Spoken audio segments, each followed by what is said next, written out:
Hey, what's going on everybody, and welcome back to the channel. Now, if this video just popped up for you and you've never seen my face before, allow me to introduce myself real quick. I am Stoney the Great, aka Mr. Spooky Poppy, your friendly neighborhood horror guru. And if you like what you see, go ahead and hit that like button and drop me a comment. And if you really enjoyed this video at the end, go ahead and hit the subscribe button as well. And for all my return viewers, y'all already know who it is. I ain't even gotta talk to y'all that much, but you know the salute. Welcome back, gang. Now, in my last video, we talked about 13 horror movie sequels that surprisingly don't suck, because we all know horror movie sequels get a bad rep. Sometimes it's, rightfully earned, and a lot of times those sequels pretty much hold up very well to the original ones. Sometimes you even get a sequel that's better than the original. And the response to that video was so good that it inspired me to, ironically, make a sequel. So today we finna count down another 13 horror movie sequels that don't suck, part 2. Now, it is a few repeat franchises on this list that were also on the last one. I kind of tried to avoid that, but these movies are just so good that I just wouldn't feel right not talking about them. And hey, you never know, if the response to this video is just as good as the first one, might mess around and make this a trilogy. So without further ado, sit back, relax, grab a drink and a snack, and let's go ahead and get ready for 13 more horror movie sequels that don't suck. Kicking off this list with number 13, I got Terrifier 2 from 2022. Listen, when this movie came out, bro, I was a Terrifier stan. Now, the first Terrifier came out in 2016, very low budget indie film, and as impressive as the kills and practical effects of that movie were, I gotta be honest, that movie had no plot, like at all. Going back to look at the original Terrifier, bro, it really felt more like a proof of concept than an actual film. Like it was meant to be a short film and the director just forgot to say cut, but it was good enough to have a sequel be greenlit. And you can tell they definitely made some major improvements, not just on the budget, but just on the overall Art the Clown character, the lore, and the story surrounding who and what he is. Now, granted, Terrifier 2 didn't really have that much lore as like the origins of Art the Clown and where he came from, but there was an actual story that was introduced in this film. We got Sienna, who became our final girl, and it was hinted that her father may have had some type of history with this Art the Clown figure who might just actually be a demon that's haunting her family. I remember watching this movie in the theater in 2022, and surprisingly the theater was packed. And when it first hit theaters, it was a very limited release, and to be honest, I didn't think that many people knew Art the Clown like that. So I was very shocked that my theater was that packed, and I had a great time watching that movie, bro. That theater experience was very fun because it's a niche film and I'm in a packed theater with other hardcore like horror fans. So that experience, honestly, bro, was very unforgettable. I actually became really good friends with one of the main producers of Terrifier 2, Mr. Steve Barton. Met him 4 years ago when I first made my review of Terrifier 2. We connected and we just been buddy ever since. And even though I wasn't really the biggest fan of Terrifier 3, unfortunately, Terrifier 2 really just holds a very special place in my heart. This is the movie that truly made Art the Clown a new modern slasher icon. Next up, man, I got Gremlins 2, the new batch from 1990. Now, did we really need a sequel to Gremlins? Absolutely not. I'm just gonna be honest with you. And I remember when I was younger and I first saw Gremlins, nothing in my brain even thought about the potential of there being another one. And then when I found out that there was another one, I was like, okay, what could this possibly even be about? And would you call me crazy if I said that I kind of enjoyed Gremlins 2 more? Not because it was like a much better film, but because it was so freaking fun. And Gremlins 2 took the same kind of approach that my favorite horror franchise took back then. It went from a serious horror movie to a dark horror comedy movie. The same thing Sam Raimi did transitioning from Evil Dead 1 to Evil Dead 2 is the same thing that Joe Dante did going from Gremlins into Gremlins 2, the new batch. Plus, he added in some meta elements too, because this whole movie, bro, was a parody. They were making fun of Hollywood sequels while making a sequel, and they were even poking fun at their own movie. Gremlins 2 talked a lot of smack about the first Gremlins movie. It gave us a bunch of different mutant gremlins. It was genuinely funny. It had a lot of fourth wall breaking jokes. This movie had no problem being as ridiculous as it possibly could, doing the same thing that not only the Evil Dead did, but also the Child's Play franchise as well eventually. Because let's keep it a buck, bro, certain horror movie plots are just silly as hell, because sometimes the concept of a movie is just extremely silly, and instead of trying to lean into something that damn goofy and making it serious, let it just be what it is, a silly ass fun horror movie. When a movie doesn't take itself too serious, you get exactly what we got with Gremlins 2. Coming up next, man, I got 2005's The Devil's Rejects. Rob Zombie is one of those, like, you either love them or you don't really care for them kind of horror movie directors. Because you got a bunch of people who absolutely love the Rob Zombie Halloween movies, but then you got people who think that movie is absolute dog shit. Now, if you're referring to Rob Zombie's Halloween 2, then you'd be correct. That movie is dog shit. But if you are referring to Rob Zombie's Halloween 1, then you'd be incorrect, because that's a damn good movie. But we'll talk about horror remakes that don't suck in another video. Hint, hint. That's just a little,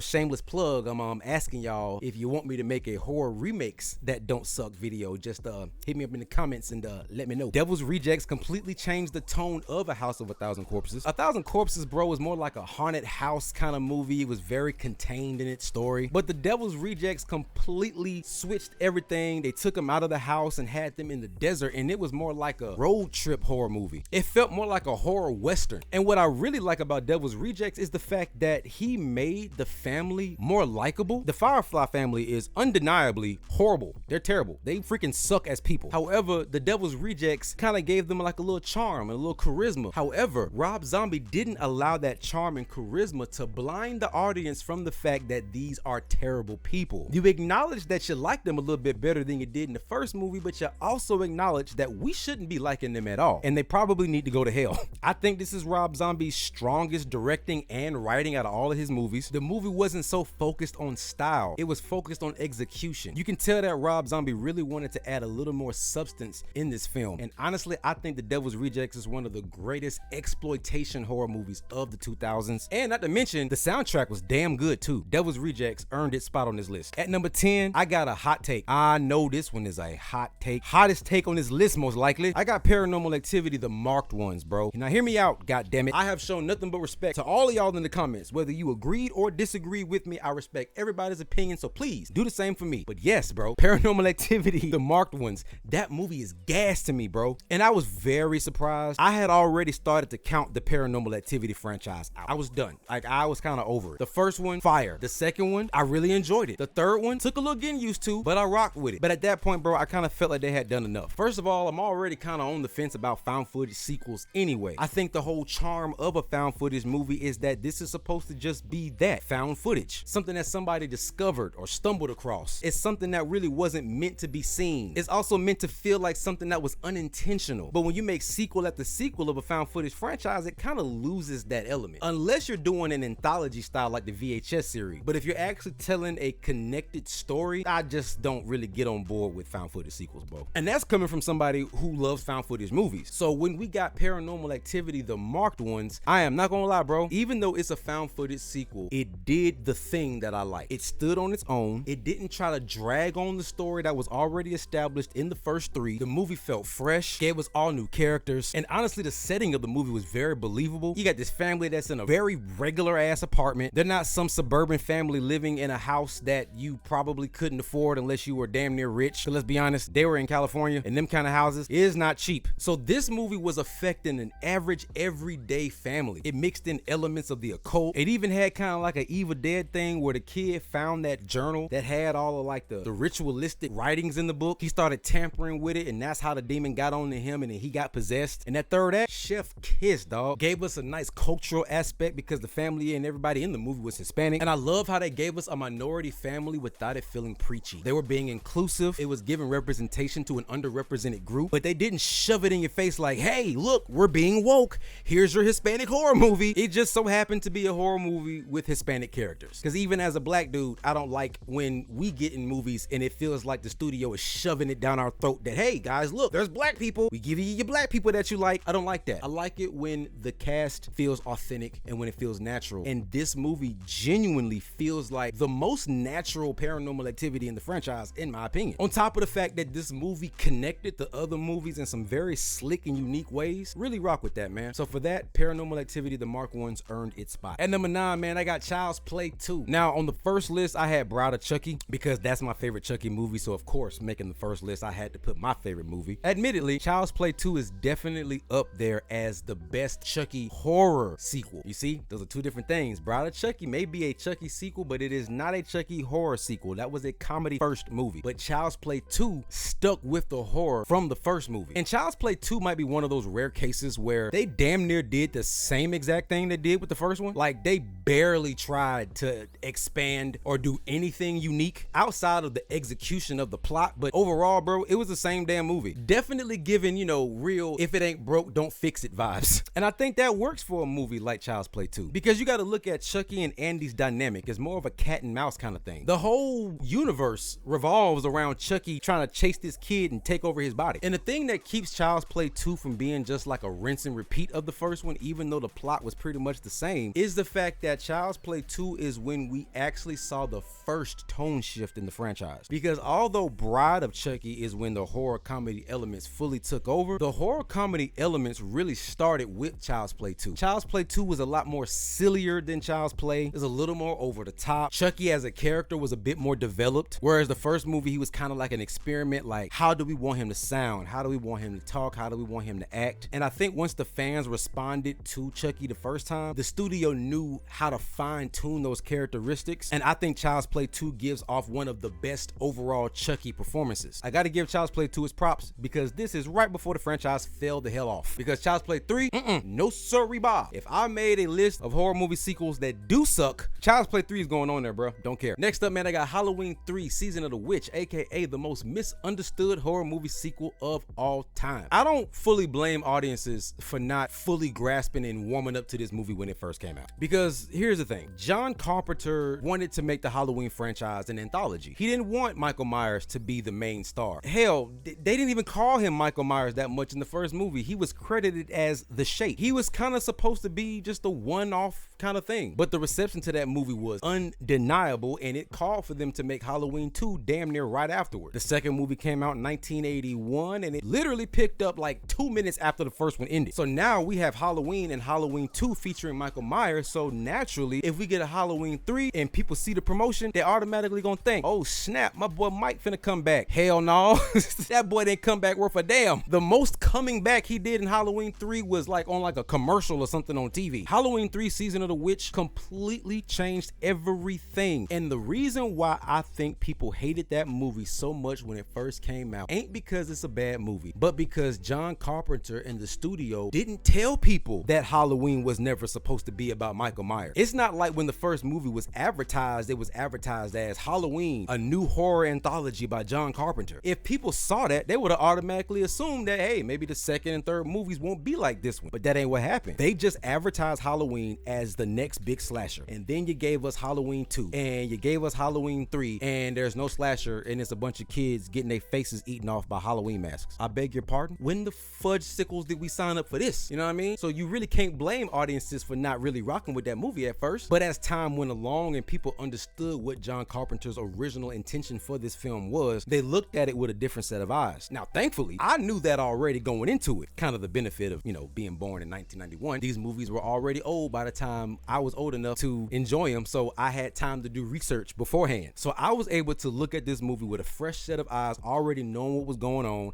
and I 100% enjoyed it. I do think that after Halloween 2 came out, John Carpenter should have accepted this franchise was not going to be the anthology that he wanted it to be, and he genuinely could have just made Season of the Witch. It didn't even have to be tied to Halloween at all. I would argue that if John Carpenter released Halloween 3 as John Carpenter's Season of the Witch, this movie would have went down as a freaking classic when it dropped, and it wouldn't have had to gain a cult following later on, because I think this movie has one of the greatest concepts. Kids love dressing up on Halloween, and one of the main factors of horror films is making regular common things seem scarier than what they really are. And I can only imagine the hysteria and the hype that this movie would have gotten if it was promoted better, with little kids going to Halloween stores scared out their damn mind to put these masks on. That in itself would have made this movie so legendary. Just like how Final Destination 2 got us scared to ride behind log trucks, Season of the Witch could have had kids for generations afraid of buying a Halloween mask. And I would not be surprised if Halloween 3 Season of the Witch was a major inspiration for another piece of my childhood, the Goosebumps books. The Haunted Mask and the Haunted Mask 2, almost certain Season of the Witch has something to do with that. And we seen how well received that Goosebumps episode was. So imagine if Season of the Witch was promoted properly. You know what I'm saying? Season of the Witch is definitely certified, bro. Y'all gotta put some respect on that movie name. Next up, man, I got the Exorcist 3. Yeah, so go ahead, calm down, because y'all know damn well I would not have made another horror movie sequel list without putting this movie on here. You know I got you. I mean, how how could I not include the movie that has arguably one of the greatest jump scares in all of horror movie history? As a matter of fact, DJ, put that clip in real quick. Let the people see what I'm talking about.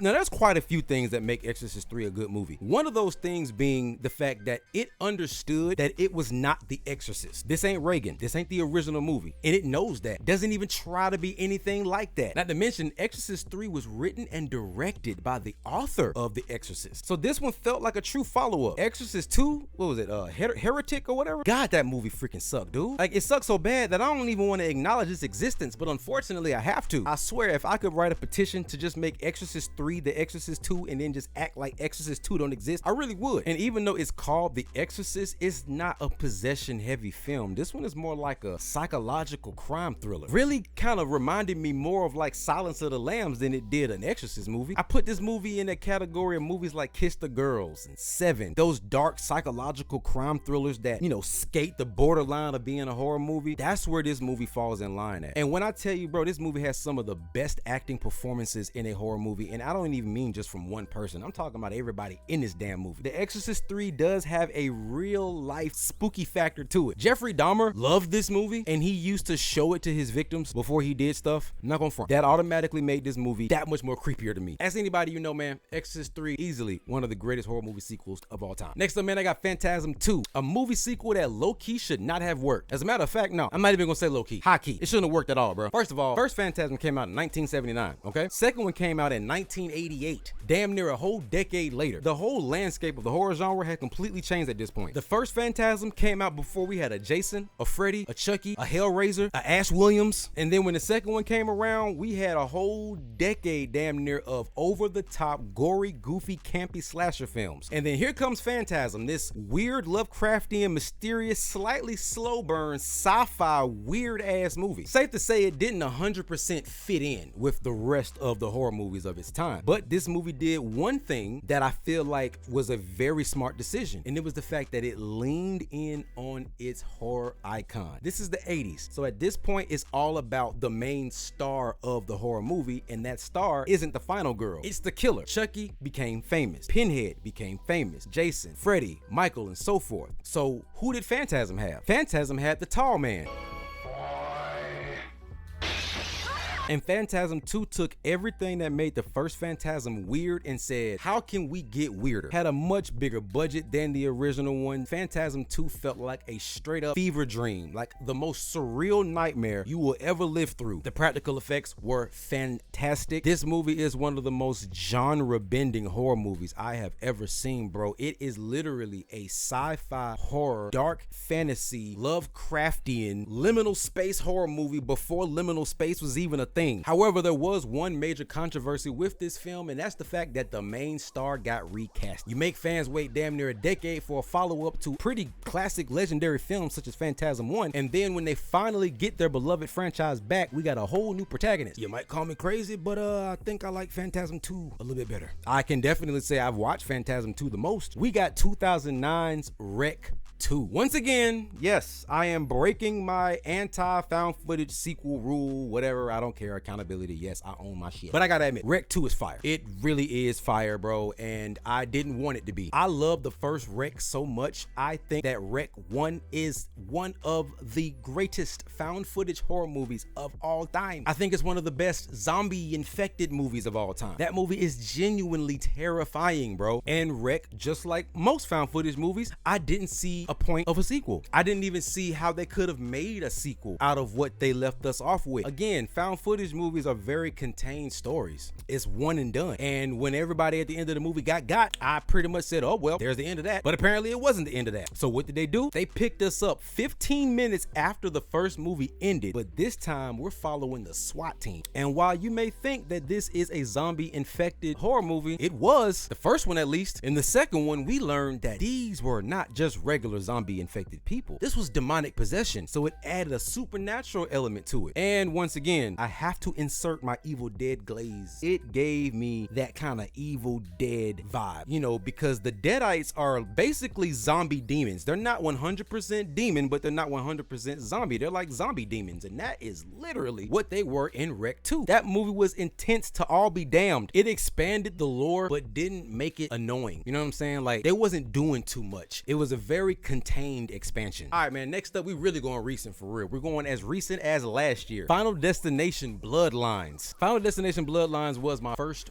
4DX movie experience, and it was nuts. It was crazy as hell, sitting there in that movie theater, rocking back and forth, up and down, feeling like I was on a damn Universal Studios ride. It was a little jarring at times, but overall, 4DX Bloodlines was a fire experience. Now, the Final Destination franchise, I don't think gets enough credit for being one of the most consistent horror franchises, because we do give a lot of credit to like Scream and Evil Dead as being, you know, horror franchises that have a bunch of sequels but also maintain their overall quality. But I don't think Final Destination gets that credit, bro, because if we're being honest, the first one, banger. Second one, banger. Third one, liked it. Fourth one, That fifth one, though, that surprise prequel twist at the end without it being advertised as a prequel was freaking genius. So when Bloodlines was coming out, bro, I really didn't have any concerns because, you know, we got 5 movies in the franchise. 4 of the 5 are solid. The 4th one was the only one that I'm on the fence about. So I'm like, hey, I'll give it a shot. Man, Bloodlines jumped up to my second favorite in the franchise off of one watch, bro. The only thing that I wish they did with Bloodlines is, I'm not gonna lie, I kind of wish they stayed in the past, because I would have loved to have seen how people dealt with these kind of deaths in like an old school setting, you know, with limited technology and limited communication, no internet. I think that would have been a lot more chaotic and completely off the wall. Plus, this movie does have some sentimental value because this was Tony Todd's last appearance on screen, and the fact that they let him get meta. They basically let him break the fourth wall and talk to the audience, and he gave us a formal goodbye. I don't think I've ever seen an actor in a movie period give that kind of speech, because unfortunately Tony already knew he was dying. Like, he knew that this was his last role. He knew that this was going to be one of the last scenes, if not the very last scene that he would ever film in his career and his life. And the fact that the studio gave that man a chance to say goodbye to the fans and speak his piece, but the speech fit within the overall film story, so it didn't feel preaching and out of place. That alone gives this movie hella points in my opinion. Some of the craziest kills in the franchise, and that's wild to say because this is Final Destination. That MRI machine thing was freaking nuts, dog. And the fact that this movie was genuinely hilarious. Like, I don't even know if they were trying to be funny or not, but this movie was borderline a horror comedy. Shit was funny. Definitely get my respect. Final Destination Bloodlines, even though I hate when horror movies use the word bloodlines because it usually sucks, but this time it was good. I gotta give them their props. Next up, man, I got Saw 2. Regardless of how you feel about the Saw movies, you really gotta give them their respect for what they did for early 2000s horror media. This was around the time that the horror genre was kind of getting a little stale. Actually, no, let me not say kind of. It definitely was getting stale, because it was already getting stale in the early 90s, and Scream had to come and save it in 96. Not to mention, bro, this was the decade of the infamous early 2000s horror remake boom. We was getting remakes of every damn thing. We had already had a remake of Texas Chainsaw Massacre in 03, Dawn of the Dead in 04, House of Wax in 05. Then The Hills Have Eyes came out a year after these two in 06. So them giving us Saw in 2000, what was that, 4, and then following up right after with this one, it ushered in a new wave of, like, you know, the torture gore porn thing, and a lot of people didn't like it, but it was very innovative and something that was unique from what we were used to. And while Saw may have felt like a one-time gimmick, Saw 2 proved that, yeah, we can keep doing this and doing it over and over and over and over and over again.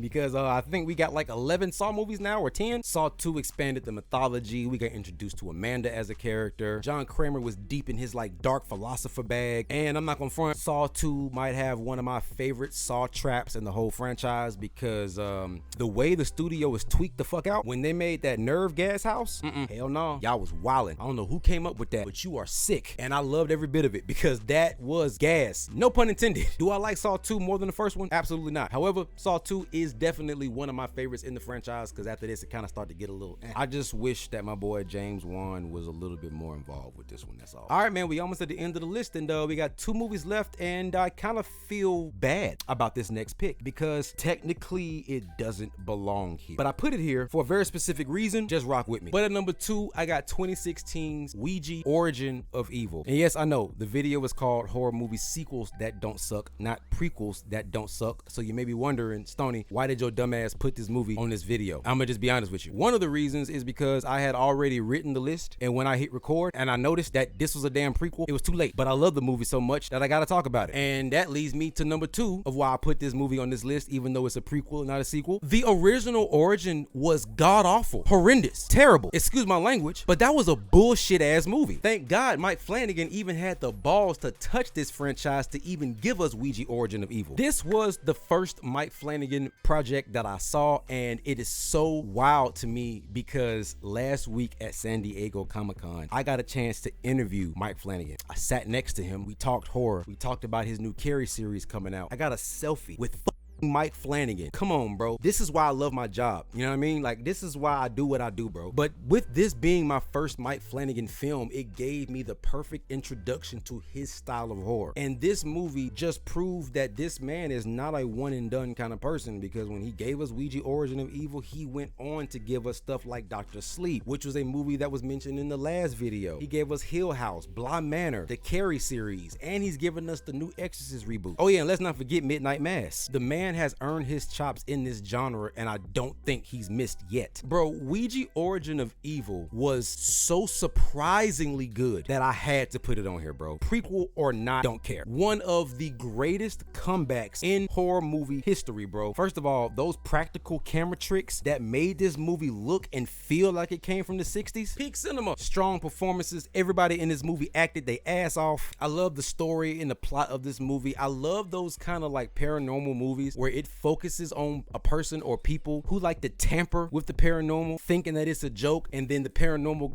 comes out and proves that it's not a damn joke and that it's 100% real. This lady doing fake seances, and then they incorporate a Ouija board thinking it's cute, and come to find out it ain't cute. You finna get your ass drugged through the mud. That boy Mike was in the kitchen cooking with propane when he made this movie, bro. Man, and honestly, bro, I think this movie is so good that I don't even think that we should disrespect it by even associating it with that original Ouija piece of BS that they gave us. Mike Flanagan, you are my GOAT. Much respect to you, good sir. And ladies and gentlemen, to conclude today's list of Stoney the Great's 13 more horror movie sequels that don't suck. At number 1, I have my most recent favorite horror movie sequel of the 2020s, and that movie would be 2024's Smile 2, a movie that after 2 years I'm still on the fence over which one I like the most. Do I like the first Smile better, or do I like the second one better? I really don't know, because both of them are damn near perfect in my eyes. I've already told you that Smile is my favorite horror movie of the 2020s. I've said it on here, I've said it on TikTok, I've said it on Instagram, I've said it everywhere, bro, and I've been saying that for the past 4 years. This is my favorite horror franchise that has spawned from this decade. I think Sky Riley's story was a lot more chaotic than Rose's was, mainly because, you know, she's a public figure and she has to be on stage, she has to be around people, she has to have a likable personality, and I think that is what made this movie more psychologically disturbing than the first one, which is ironic because the first one was about a psychiatrist, but this one is about a public figure who is going through something that would drive anybody insane if they had to consistently be, you know, on camera, in front of people, on a stage. You can't be crashing out like that when you are a public figure. You can't be on TV and acting a complete fool, but that's exactly where the movie took you. The movie did not care. Not one time did that movie show Sky any type of grace. That girl didn't catch a break from the time she popped up on screen to the very end. Not to mention, what the hell happened to Joel? That's really what I want to know, because the opening to this movie was batshit crazy, and this movie takes place like 4 or 5 days after the first one ended, and I really want to know what that man Joel went through in that time frame. Like, Parker Finn, my boy, you got to give us like a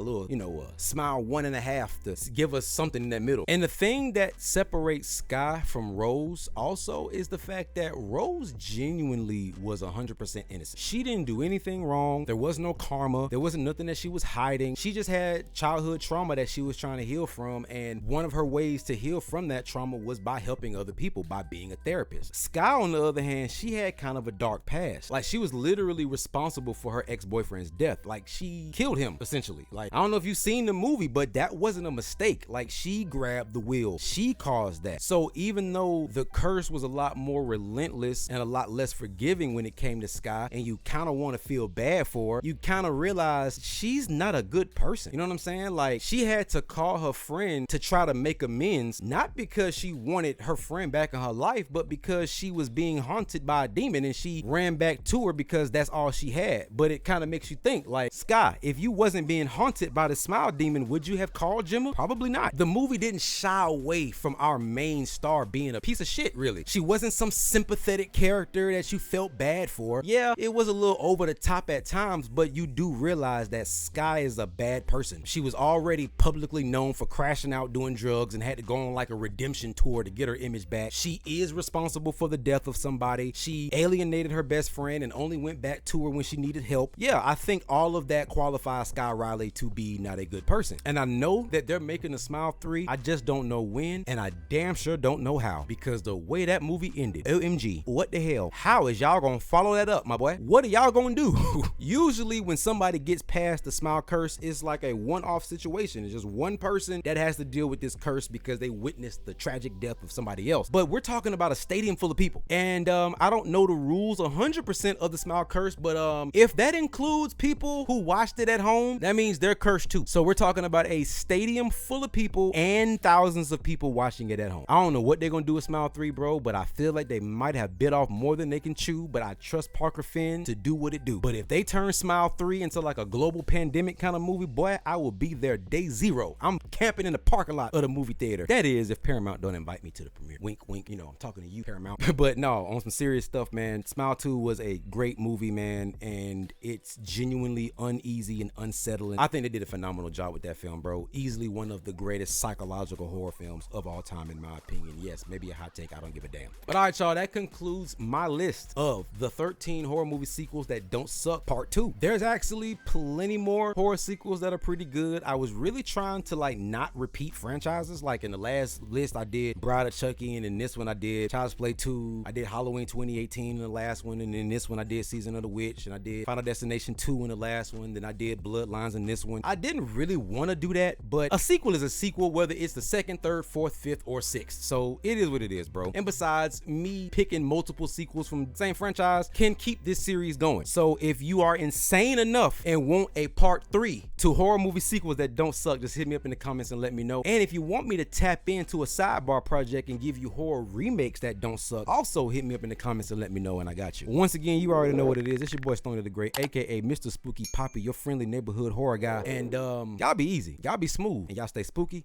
Stay tuned for the next one. You dig?